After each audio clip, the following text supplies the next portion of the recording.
പക്ഷേ ഞാൻ മനസ്സിലാക്കിയെടുത്തോളം റോ മാച്ചിങ്ങിന് ഒരു ഡിസഡ്വാൻറ്റേജ് ഉണ്ട്. ഇതിനെപ്പറ്റി ഒരു വീഡിയോ ഞാൻ ഇൻസ്റ്റാഗ്രാമിൽ ചെയ്തിട്ടുള്ളതാണ്. Hello Riders, how you doing? എന്താണ് റോ മാച്ചിങ്? ഇത് എന്തിനാണ് ചെയ്യുന്നത്? എങ്ങനെ ചെയ്യാം? തുടങ്ങി എനിക്കൊന്ന് പല ക്വസ്റ്റ്യൻസിൻ്റെ ഉത്തരങ്ങളായിരിക്കും ഇന്നത്തെ വീഡിയോ ഡിസ്കസ് ചെയ്യുന്നത്. ഇൻസ്റ്റാഗ്രാമിൽ ഈ വീഡിയോ ചെയ്യുന്നതിനെ പറ്റി ഞാൻ സ്റ്റോറി ഇട്ടിട്ട് 1 മാസത്തോളം കഴിഞ്ഞു. പല കാരണങ്ങൾ കൊണ്ട് ചെയ്യാൻ പറ്റിയില്ല. Anyway, better late than never. ഒരു മാനുവൽ ട്രാൻസ്മിഷൻ വണ്ടി ഓടിക്കുന്ന ഒരാൾ, അതിപ്പോൾ ബൈക്കായാലും കാറായാലും, അറിഞ്ഞിരിക്കേണ്ട ഒരു ബേസിക് പ്രോ റൈഡിംഗ് ടെക്നിക്കാണ് rev matching. Throttle blipping, rev blipping, blip shifting, അങ്ങനെ പല പേരുകൾ ഇതിനുണ്ട്. ആദ്യം റോ മാച്ചിങ്ങിൻ്റെ കോൺസെപ്റ്റിലേക്ക് വരാം. നിങ്ങളുടെ ബൈക്കിന് 50 km സ്പീഡ് 4th ഗിയറിൽ ചെയ്യണമെന്നുണ്ടെങ്കിൽ മിനിമം 3000 RPM വേണമെന്ന് വിചാരിക്കുക. ഇനി അതേ 50 km സ്പീഡ് 3rd ഗിയറിൽ ചെയ്യണമെന്നുണ്ടെങ്കിൽ RPM കുറച്ചുകൂടെ കൂടുതലായിരിക്കണം. അതൊരു 4000 RPM ആണെന്ന് കരുതാം. ഒരു സ്പെസിഫിക് സ്പീഡിന് ഗിയർ കുറയുന്നതനുസരിച്ച് RPM കൂടുതലായിരിക്കണമെന്നുള്ള സിമ്പിൾ ലോജിക്കാണ് ഇവിടെ വരുന്നത്. അപ്പോൾ നിങ്ങൾ 4th ഗിയറിൽ 50 km സ്പീഡിൽ 3000 RPM ഓടിച്ചുകൊണ്ടിരിക്കുമ്പോൾ നിങ്ങൾക്കൊരു ഡൗൺ ഷിഫ്റ്റ് ചെയ്യേണ്ടി വന്നു വിചാരിക്കുക. അങ്ങനെ ഡൗൺ ഷിഫ്റ്റ് ചെയ്യുമ്പോൾ വണ്ടിയുടെ സ്പീഡ് അപ്പോഴും 50 km ആണ്. പക്ഷേ RPM 3000 മാത്രമേ ഉള്ളൂ. അതായത് 3rd ഗിയറിൽ 50 km ചെയ്യാൻ വേണ്ട സ്പീഡ് എഞ്ചിൻ ആ സമയത്തില്ല. ഈ പോയിന്റിൽ വണ്ടിയുടെ സ്പീഡിനനുസരിച്ച് എഞ്ചിൻ സ്പീഡ് മാച്ച് ചെയ്യാൻ വേണ്ടിയിട്ട് വീലിൽ നിന്നൊരു പ്രഷർ എഞ്ചിനിലേക്ക് പോകും. അങ്ങനെ എഞ്ചിൻ്റെ RPM 3000 നിന്ന് 4000 ആവും. അപ്പോൾ വീലിൽ നിന്ന് ഈ ഒരു പ്രഷർ എഞ്ചിനിലേക്ക് പോയ സമയത്താണ് നമുക്ക് പെട്ടെന്നൊരു ജെർക്ക് ഫീൽ ചെയ്യുന്നത്. അതായത് വണ്ടി തന്നെ 3rd ഗിയറിന് വേണ്ട ഒരു എഞ്ചിൻ സ്പീഡ് ഓട്ടോമാറ്റിക്കലി കൂട്ടുന്നു. ഇതെല്ലാം നമ്മൾ ഡൗൺ ഷിഫ്റ്റ് ചെയ്യുന്ന ആ ഒരു സെക്കൻഡിൽ നമ്മുടെ വണ്ടിയിൽ നടക്കുന്ന കാര്യങ്ങളാണ്. അപ്പോൾ ഡൗൺ ഷിഫ്റ്റ് ചെയ്യുമ്പോൾ വണ്ടിക്ക് ഈ ജെർക്ക് വരാതെ, എഞ്ചിനിലേക്ക് കൂടുതൽ പ്രഷർ വരാതിരിക്കും എന്ത് ചെയ്യണം? ബൈക്കിനനുസരിച്ചുള്ള എഞ്ചിൻ സ്പീഡ് ബൈക്ക് അഡ്ജസ്റ്റ് ചെയ്യുന്നതിന് പകരം നമ്മൾ അഡ്ജസ്റ്റ് ചെയ്യുന്നു. അവിടെയാണ് റോ മാച്ചിങ്ങിൻ്റെ യൂസ് വരുന്നത്. അതുപോലെ ഹൈ സ്പീഡിൽ നമ്മൾ വണ്ടി ഓടിക്കുമ്പോൾ പെട്ടെന്ന് അഗ്രസീവായിട്ട് ഡൗൺ ഷിഫ്റ്റ് ചെയ്യേണ്ടി വന്നാൽ, അതായത് ഒന്നിൽ കൂടുതൽ ഗിയർ പെട്ടെന്ന് നമ്മൾ ഡൗൺ ചെയ്യുമ്പോൾ എഞ്ചിൻ്റെയും വീലിൻ്റെയും സ്പീഡും തമ്മിൽ നല്ല രീതിയിൽ വ്യത്യാസം ഉണ്ടാവും.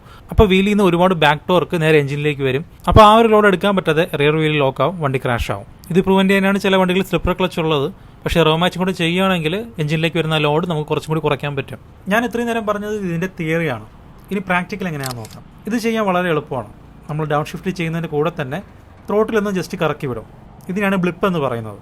ഇങ്ങനെ ചെയ്യുമ്പോൾ ഡൗൺ ഷിഫ്റ്റ് ആകുമ്പോൾ തന്നെ വണ്ടിയുടെ RPM നേരത്തെ തന്നെക്കാളും കൂടുതൽ നിൽക്കും. അപ്പോൾ ഒരു തരത്തിലുള്ള ജെർക്കോ എഞ്ചിനിലേക്ക് പ്രഷറോ ഒന്നും കിട്ടാതെ വളരെ സ്മൂത്തായിട്ട് ഗിയർ ഷിഫ്റ്റിംഗ് നടക്കും. നമ്മൾ നോർമലി ഡൗൺ ഷിഫ്റ്റ് ചെയ്യുന്നത് ക്ലച്ച് പുള്ള് ചെയ്യുന്നു, ഡൗൺ ഷിഫ്റ്റ് ചെയ്യുന്നു, ക്ലച്ച് റിലീസ് ചെയ്യുന്നു. ഇതിനിടയിൽ ക്ലച്ച് റിലീസ് ചെയ്യുന്നതിന് മുന്നെയാണ് നമ്മൾ ത്രോട്ടിൽ ബ്ലിപ്പ് ചെയ്യേണ്ടത്. വളരെ സ്ലോ മോഷനിൽ നടക്കുന്ന കാര്യങ്ങൾ പറയുകയാണെങ്കിൽ ക്ലച്ച് പുള്ള് ചെയ്യുന്നു, അതായത് ക്ലച്ചിൻ്റെ ഫ്രിക്ഷൻ പോയിന്റ് കഴിഞ്ഞതിന് ശേഷം നമ്മൾ ഡൗൺ ഷിഫ്റ്റും ബ്ലിപ്പും ഒരുമിച്ചങ്ങ് ചെയ്യുന്നു, ക്ലച്ച് റിലീസ് ചെയ്യുന്നു. ഇതാണ് നടക്കുന്നത്. ക്ലച്ച് പുള്ള് ചെയ്യുന്നതിന് മുന്നെയോ അല്ലെങ്കിൽ പുള്ള് ചെയ്തതിന് ശേഷം നമ്മൾ ബ്ലിപ്പ് ചെയ്യാൻ പാടില്ല, വണ്ടി കയ്യിൽ നിന്ന് പോകും. നമുക്ക് ഇനീഷ്യൽ സ്റ്റേജിൽ ആ ഒരു സിങ്ക് കിട്ടാൻ ഭയങ്കര ബുദ്ധിമുട്ടായിരിക്കും. എനിക്കും ആ ഒരു പ്രശ്നം ഉണ്ടായിരുന്നു. കാരണം തുടക്കത്തിലൊക്കെ ബ്ലിപ്പ് എപ്പോൾ ചെയ്യണം, എത്ര ചെയ്യണം എന്നുള്ളതിനെ പറ്റിയുള്ള കൺട്രോൾ കിട്ടുക എന്നുള്ളത് അത്ര എളുപ്പമല്ല. അതുകൊണ്ട് ആദ്യമൊക്കെ ഞാൻ ചെയ്തു പഠിച്ചത് ഇങ്ങനെയാണ്. നോർമലി ചെയ്യും പോലെ ക്ലച്ച് പുള്ള് ചെയ്ത് ഡൗൺ ഷിഫ്റ്റ് ചെയ്തതിന് ശേഷം ബ്ലിപ്പ് ചെയ്യുന്നു, എന്നിട്ട് ക്ലച്ച് റിലീസ് ചെയ്യുന്നു. ഇത് കുറച്ച് സമയം എടുത്താണ് ചെയ്തത്. ഇങ്ങനെ ചെയ്ത് പ്രാക്ടീസ് ചെയ്തപ്പോൾ ബ്ലിപ്പിങ്ങിൻ്റെ കൺട്രോൾ എനിക്ക് കിട്ടി. പിന്നീട് ഇത് മൂന്നും ഒരുമിച്ച് പെട്ടെന്ന് ചെയ്യാനും പറ്റി. തുടക്കക്കാരൊക്കെ ആണെങ്കിലും ആദ്യം വണ്ടി ഓഫാക്കി നിർത്തിയിട്ട് ഇത് ചെയ്ത് പഠിക്കുന്നതായിരിക്കും നല്ലത്. ആ ഒരു സിങ്ക് കിട്ടിക്കഴിഞ്ഞാൽ ഞാൻ പറഞ്ഞ മെത്തേഡിലേക്ക് പോകാം. വൺസ് ബ്ലിപ്പിൻ്റെ കൺട്രോൾ ആയിക്കഴിഞ്ഞാൽ പ്രോപ്പറായിട്ട് നിങ്ങൾക്ക് ചെയ്യാൻ പറ്റും. റോ മാച്ചിങ് ചെയ്യുന്നതിൻ്റെ ഗുണം എന്തെന്നൊക്കെ വെച്ചാൽ, 1, നമ്മുടെ ഡൗൺ ഷിഫ്റ്റ്സ് എല്ലാം വളരെ സ്മൂത്ത് ആയിരിക്കും. 2, അഗ്രസീവ് ഡൗൺ ഷിഫ്റ്റ് ചെയ്യുകയാണെങ്കിൽ റിയർ വീലിൽ ലോക്ക് ആവാതെ സേഫ്റ്റി പ്രൊവൈഡ് ചെയ്യും. 3, ലോങ് ടേമിൽ എഞ്ചിൻ്റെയും ഗിയർ ബോക്സിൻ്റെ വിയർ ആൻഡ് ടിയർ കുറയ്ക്കും. റോ മാച്ചിങ് ചെയ്ത് പഠിക്കുന്നതിന് മുന്നേ തന്നെ നിങ്ങളുടെ ക്ലച്ചിൻ്റെയും ത്രോട്ടിലേക്ക് ഫ്രീ പ്ലേ പ്രോപ്പർലി അഡ്ജസ്റ്റഡ് ആണെന്നുള്ള കാര്യം ഉറപ്പുവരുത്തണം. ബിഗിനർ ലെവലിലേക്ക് ഉള്ളവർക്ക് മനസ്സിലാൻ വേണ്ടിയിട്ടാണ് ഞാൻ ഇത്രയും ഡീറ്റെയിൽ ആയിട്ട് ഇങ്ങനെ പറഞ്ഞത്. ഒരു തവണ കണ്ടിട്ട് നിങ്ങൾക്ക് മനസ്സിലായില്ലെങ്കിൽ ഒന്നും കൂടി കണ്ടു നോക്കുക, അല്ലെങ്കിൽ വേറെ വീഡിയോസും റെഫർ ചെയ്ത് നോക്കുക. കാരണം എല്ലാവർക്കും ഇത് അത്ര പെട്ടെന്ന് മനസ്സിലാവണമെന്ന് നിർബന്ധമില്ല. ഈ പറയുന്ന എനിക്കും റോ മാച്ചിങ്ങിൻ്റെ കോൺസെപ്റ്റ് ആദ്യമായിട്ട് ഞാൻ കേൾക്കുന്ന സമയത്ത് അത് മനസ്സിലാക്കാനും അത് ചെയ്ത് പഠിക്കാനൊക്കെ അത്യാവശ്യം സമയം എടുത്തിട്ടുണ്ടായിരുന്നു. സിമ്പിളായിട്ട് പറയുകയാണെങ്കിൽ ഡൗൺ ഷിഫ്റ്റ് ചെയ്യുന്നതിൻ്റെ കൂടെ തന്നെ ത്രോട്ടിലൊന്ന് ബ്ലിപ്പ് ചെയ്യുക, എന്നിട്ട് ക്ലച്ച് വിടുക. ഇത്രയേ ഉള്ളൂ റോ മാച്ചിങ്. ഇത് ചെയ്യുന്നത് നിങ്ങളുടെ സേഫ്റ്റിക്കും നിങ്ങളുടെ വണ്ടിയുടെ ലൈഫിനും നല്ലത് തന്നെയാണ്. അപ്പോൾ റോ മാച്ചിങ് എന്താണ്, എങ്ങനെയാണ് ചെയ്യുന്നത്, അത് ചെയ്യുന്നതിനുള്ള ബെനിഫിറ്റ്സ് എന്തൊക്കെയാണെന്ന് നിങ്ങൾക്ക് മനസ്സിലായിട്ടുണ്ടാവും. ഇനി റോ മാച്ചിങ് ചെയ്യുന്നതുകൊണ്ട് എന്തെങ്കിലും പ്രശ്നങ്ങളുണ്ടോ? എഞ്ചിനോ ക്ലച്ചിനോ ഗിയർ ബോക്സിനൊക്കെ എന്തെങ്കിലും പണി വരാൻ ചാൻസ് ഉണ്ടോ? പലർക്കുള്ള ഡൗട്ടായിരിക്കും. പ്രോപ്പർലി ചെയ്യുകയാണെങ്കിൽ റോ മാച്ചിങ് 100% സേഫും യൂസ്ഫുള്ളും ആണ്. നമുക്ക് ലോജിക്കലി തിങ്ക് ചെയ്ത് കഴിഞ്ഞാൽ അത് മനസ്സിലാവും. എന്നിട്ട് നിങ്ങൾക്ക് ഡൗട്ട്സ് തോന്നുന്നുണ്ടെങ്കിൽ ഞാൻ 1-2 ലിങ്ക്സ് കമൻസിൽ കൊടുത്തേക്കാം. മാനുഫാക്ചറേഴ്സ് വരെ റെക്കമെൻഡ് ചെയ്യുന്ന ഒരു കാര്യമാണ് rev matching. Bidirectional quick ഷിഫ്റ്റിനെ പറ്റി നിങ്ങൾ കേട്ടിട്ടുണ്ടാവും. അതായത് ക്ലച്ച് പിടിക്കാതെ ഗിയർ അപ്പും ഡൗണും ചെയ്യാൻ പറ്റുന്ന ഒരു ഫീച്ചറാണ്. പണ്ടൊക്കെ സൂപ്പർ ബൈക്സിൽ മാത്രമുള്ള ഒരു ഫീച്ചറായിരുന്നു. ഇപ്പോൾ ഡ്യൂക്കിലും RTO 13 വരുന്നുണ്ട്. അങ്ങനത്തെ വണ്ടികളിൽ ഓട്ടോ ബ്ലിപ്പ് എന്നൊരു സാധനമുണ്ട്. അതായത് ഡൗൺ ഷിഫ്റ്റ് ചെയ്യുമ്പോൾ നമ്മൾ ഈ കൈകൊണ്ട് ചെയ്യുന്ന ബ്ലിപ്പ് ഓട്ടോമാറ്റിക്കലി എഞ്ചിൻ ചെയ്തോളും. സോ അതിൽ നിന്ന് തന്നെ മനസ്സിലാക്കാൻ ഡൗൺ ഷിഫ്റ്റിംഗിൽ റോ മാച്ചിങ്ങിന് എത്രത്തോളം ഇമ്പോർട്ടൻസ് ഉണ്ടെന്ന്. പക്ഷേ ഞാൻ മനസ്സിലാക്കിയെടുത്തോളം റോ മാച്ചിങ്ങിന് ഒരു ഡിസഡ്വാൻറ്റേജ് ഉണ്ട്. ഇതിനെപ്പറ്റി ഒരു വീഡിയോ ഞാൻ ഇൻസ്റ്റാഗ്രാമിൽ ചെയ്തിട്ടുള്ളതാണ്. റോ മാച്ചിങ് നമ്മുടെ മൈലേജിനെ നെഗറ്റീവ്ലി എഫക്ട് ചെയ്യും.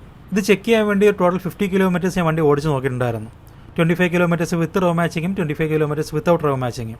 ബ്ലിപ്പ് ചെയ്യുമ്പോൾ എക്സ്ട്രാ ത്രോട്ടിൽ നമ്മൾ കൊടുക്കുന്നതുകൊണ്ട് മൈലേജിനെ അത് അഫക്റ്റ് ചെയ്യാന്നുള്ള കാര്യം നമുക്ക് ഊഹിക്കാവുന്നേ ഉള്ളൂ. എൻ്റെ വണ്ടിയിൽ അത് ടെസ്റ്റ് ചെയ്തപ്പോൾ ഓൾമോസ്റ്റ് 10% മൈലേജ് ഡ്രോപ്പാണ് കണ്ടത്. എല്ലാ വണ്ടികളും അത്രയൊന്നും വരില്ലെങ്കിലും മിനിമം ഒരു 5% മൈലേജെങ്കിലും കുറയുമെന്നാണ് ഞാൻ വിശ്വസിക്കുന്നത്. ആ വീഡിയോ ഞാൻ വാട്സപ്പ് ചാനൽ ഇട്ടിട്ടുണ്ട്, ലിങ്ക് കമൻറ്റ് ബോക്സിലുണ്ടാവും. പക്ഷേ ആ ഒരു റീസൺ കൊണ്ട് റോ മാച്ചിങ് നിങ്ങൾ ഒരിക്കലും ചെയ്യാതിരിക്കരുതെന്നാണ് എനിക്ക് പറയാനുള്ളത്. ഇനി റോ മാച്ചിങ്ങിനെ പറ്റി എനിക്ക് ഏറ്റവും കോമൺ ആയിട്ട് വന്ന കുറച്ച് ക്വസ്റ്റ്യൻസ് എന്തൊക്കെയാണെന്ന് നോക്കാം. എനിക്ക് ഏറ്റവും കൂടുതൽ വന്നൊരു ക്വസ്റ്റ്യൻ മൈലേജിനെ പറ്റി തന്നെയാണ്. അത് ഞാൻ ആൾറെഡി ആൻസർ ചെയ്ത് കഴിഞ്ഞു. മൈലേജ് ചെറിയ രീതിയിലെങ്കിലും ഷോർട്ട് ആവും. രണ്ടാമത്തെ ക്വസ്റ്റ്യൻ, റോ മാച്ചിങ് നമ്മൾ എല്ലാ ബൈക്കുകളിലും ചെയ്യേണ്ട കാര്യമുണ്ടോ? എസ്പെഷ്യലി 100-120 cc ബൈക്കുകളിൽ ഇതുകൊണ്ട് എന്തെങ്കിലും ഗുണമുണ്ടോ? റോ മാച്ചിൻ്റെ ആ ഒരു എഫക്റ്റ് അല്ലെങ്കിൽ ബെനിഫിറ്റ് നമുക്ക് കൂടുതലും കിട്ടുന്നത് ഒരു 150-200 cc മുകളിലുള്ള വണ്ടികളിലായിരിക്കും. കാരണം റോ മാച്ചിങ് നമ്മൾ ചെയ്യുന്നത് എഞ്ചിൻ സ്പീഡ്, അതായത് RPM ഉണ്ടാകുന്ന ഒരു ഫ്ലക്ച്വേഷൻ കൺട്രോൾ ചെയ്യാനാണ്. ലോ CC ബൈക്കുകൾ അത്ര ഹൈ RPM ഓടുന്ന വണ്ടികളായിരിക്കില്ല.